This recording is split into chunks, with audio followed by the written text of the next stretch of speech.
رحلة تطوي الدروب بين المدائن والشعوب. Bismillahirrahmanirrahim. Assalamualaikum warahmatullahi wabarakatuh. Alhamdulillahi rabbil alamin. Wassalatu wassalamu ala nabiyyina Muhammadin wa ala alihi wa sahbihi wa man tabi'ahum bi ihsanin ila yaumiddin. Amma ba'du. Ahlan wa sahlan pada muhadarah kedua kita tentang muzakarah ilmu nahwu, yang sekarang ini kita membahas Manzumah Ajurumiyah, Ad-Durrah Al-Bahiyah, Nazm Al-Ajurumiyah. Pemirsa sekalian yang dirahmati Allah, pada pertemuan pertama telah kita bahas pengertian dari kalam.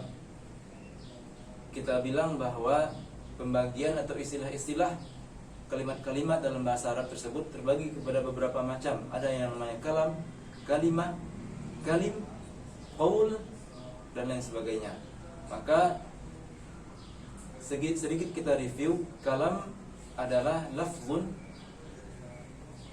mufidun musnadu, lafaz yang terdiri dari beberapa kalimat yang maknanya sempurna. Contoh, in yadrus Muhammadun yanjah. Jika Muhammad belajar, niscaya dia akan sukses. Berbeda dengan yang maknanya tidak sempurna. In yadrus Muhammadun, lalu dia diam saja, maka di sini belumlah dianggap maknanya sempurna. Maka pada pertemuan kali ini insyaallah kita akan membahas pengertian dari kalimah. Maka nazim berkata, wal kilmatu al-lafzul mufidul mufradu. Ini bisa dibaca dengan 3 cara pembacaan. Al-kilmatu. 1. Al-kilmatu. Yang kedua, al-kalimatu. Yang ketiga, al-kalmatu. Sedangkan nazim pada baitnya mengatakan al-kilmah, tetapi juga bisa dibaca dengan kalimah.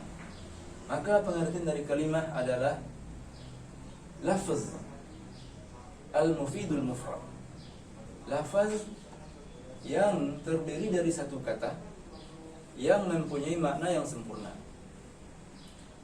Telah kita sebutkan makna lafaz pada pertemuan sebelumnya.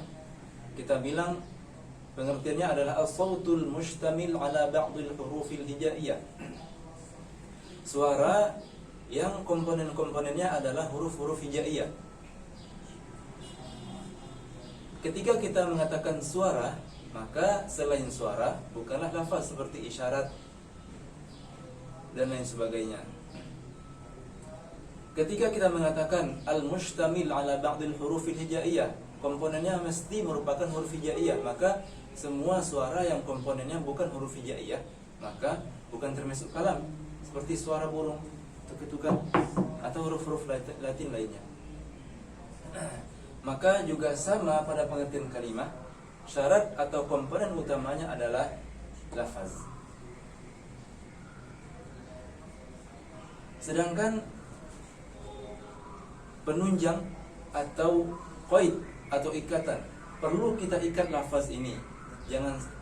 Perlu kita ikat lafaz ini supaya dia membentuk makna kalimat. Maka kita memerlukan 2 ikatan lagi. Pertama, kita ke yang terakhir dulu, al-mufrad. Lafaz ini bentuknya mufrad, bukan jamak. Apa makna mufrad? Ulama nahwu mengatakan makna mufrad adalah ma talfidhu bihi marratan wahidah, yang dilafazkan satu kali pelafalan. Contoh, al-baitu, al-Quran, al-hadis. Maka yang dilafazkan sebanyak 2 kali pelafalan bukan disebutkan mufrad. Seperti misalkan al-ardu wasi'atun, as-sama'u fawqana, al-ardu tahtana. Maka bukan disebutkan, bukan termasuk mufrad, otomatis bukan termasuk kepada kalimat. Ini dia. 1 kali pelafalan. Contohnya al-baitu Dengan itu kita mengeluarkan semua lafaz-lafaz yang dilafazkan lebih dari satu kali pelafalan. Seperti al-baitu jamilun, al-ardu wasi'atun. Maka ini bukan termasuk kepada kalimah. Bahkan ini masuk kepada kalam pada pertemuan sebelumnya. Setelah kita mengkhususkannya dengan mufrad, maka kita perlu mengkhususkannya lagi dengan sebuah ikatan baru, yaitu al-mufid. Mengapa? Karena lafaz ini dalam bahasa Arab bisa memberikan faidah, bisa mempunyai makna, bisa juga tidak memberikan makna. Bisa jadi maknanya sempurna atau tidak sempurna. Ketika kita mengatakan lafaz ini masih umum. Pokoknya semua suara yang terdiri dari huruf hijaiyah termasuk kepada lafaz, walaupun tidak kita pahami. Maka dari itu perlu kita mengkhususkannya. Lafaz apa yang kita maksud? Tentu lafaz yang mempunyai makna atau yang disebut dengan mufid. Contohnya baitun, zaidun, qalamun. Maka kalimat-kalimat ini maknanya sempurna.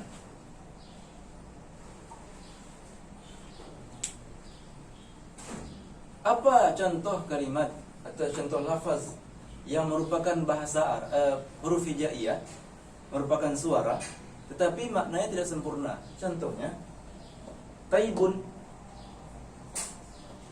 daizun, malakun. Dia bahasa Arab, huruf hijaiyah, akan tetapi maknanya tidak sempurna. Taibun kebalikan dari baitun, daizun kebalikan dari zaidun, malakun kebalikan dari qalamun, dan lain-lain sebagainya yang jika kita ucapkan yang mendengarnya tidak mengetahui makna dari yang kita ucapkan, sedangkan dia berhurufkan huruf hijaiyah. Maka dari itu kita perlu sebuah pengkhususan yang mana lafaz yang kita maksud adalah lafaz yang memiliki makna yang sempurna. Contohnya baitun, zaidun, qalamun. Dengan ini kita mengeluarkan lafaz-lafaz yang maknanya tidak sempurna. Maka dari itu, para pemirsa sekalian, dari pengertian kalam dan kalimah ini dapat kita simpulkan bahwa mereka berdua mempunyai kesamaan dan perbedaan. Adapun kesamaannya adalah kalam dan kalimah sama-sama komponen utamanya adalah lafaz, yang pengertiannya juga sama, suara yang terdiri dari huruf-huruf hijaiyah. Nah, penunjang dari lafaz ini yang berbeda. Pada kalam, mufid yang kita maksud adalah kalimat itu atau kalimat yang berangkaian itu maknanya sempurna. Jika Muhammad belajar, dia niscaya akan lulus.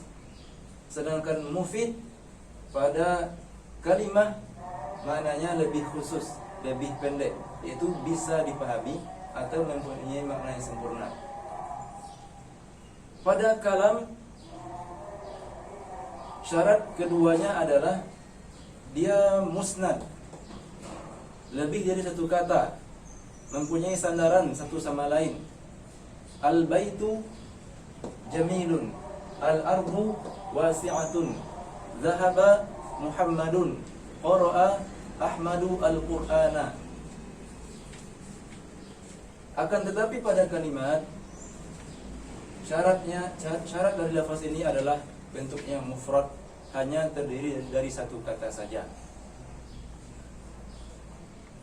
Sedangkan syarat kedua adalah pada kalimat yang mufrad ini mesti memiliki makna yang sempurna. Contohnya baitun, zaidun, qalamun. Adapun pada kalam, kalimat yang musnad itu, kata-kata yang musnad itu, yang saling berangkaian itu, harus memberikan makna yang sempurna juga. Contohnya, jika Muhammad belajar, niscaya dia akan sukses.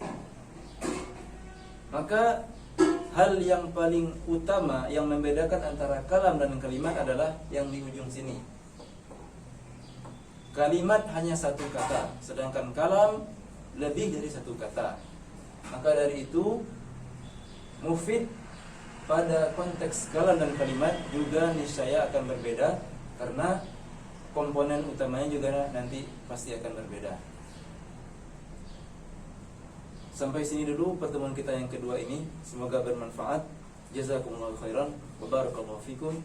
Wa sallallahu ala nabiyyina Muhammad wa ala alihi wasallam. Wassalamualaikum warahmatullahi wabarakatuh. ولحفظ آيات الكتاب لقد أتينا كل باب نمضي على درب الصواب من قبل أن تجلو الخطوب من قبل أن تجلو الخطوب.